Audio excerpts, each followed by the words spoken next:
दोस्तों आज जीवन की एक सच्चाई मैं आपसे शेयर करना चाहती हूँ।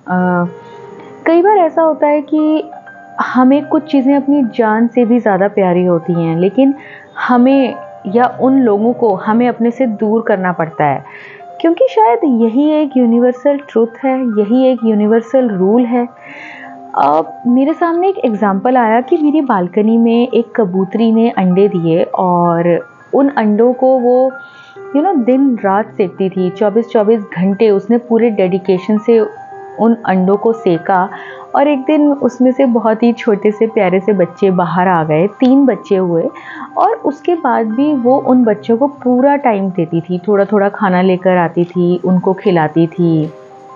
तो धीरे-धीरे क्या हुआ कि एक स्टेज आ गई कि अब उन बच्चों को उड़ना था। तो कबूतरी ने क्या किया कि वो उन बच्चों को प्रैक्टिस कराती थी। 1-2 बार वो बच्चे नीचे भी गिरे, लेकिन उसने जैसे-तैसे मैनेज करके चोंच में दबा के उन बच्चों को दोबारा अपने घोंसले में डाला और एक दिन ऐसा आया कि मैंने उसके बच्चों को उड़ते हुए देखा, मतलब छोटी-छोटी उड़ान लेते हुए देखा। तो शायद हम लोगों की लाइफ में भी ऐसा ही होता है, चाहे वो एक छोटा नर्सरी का बच्चा हो, हमें उसे स्कूल भेजना है, वो पेन भी आई थिंक बहुत बड़ा पेन होता है। और चाहे एक माँ को अपना बच्चा विदेश भेजना है पढ़ने के लिए या कोई भी ऐसी चीज़ें कि हमें अपने से दूर करनी पड़ती हैं, तो आई थिंक हमें उस चीज़ में एक एक फ्यूचरिस्टिक सोच होनी चाहिए और आई थिंक उसमें ही हमारी और सामने वाले की कहीं न कहीं एक भलाई भी छुपी होती है।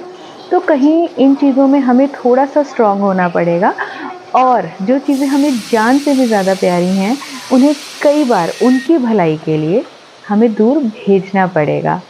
तो इस बारे में आपका क्या ख़्याल है? प्लीज़ मुझे कमेंट्स में बताइएगा and I need your support. Please subscribe my channel ताकि ये मुझे और प्रेरित करेगा आपके लिए और अच्छे-अच्छे वीडियो लाने के लिए। Keep inspiring. जय हिंद।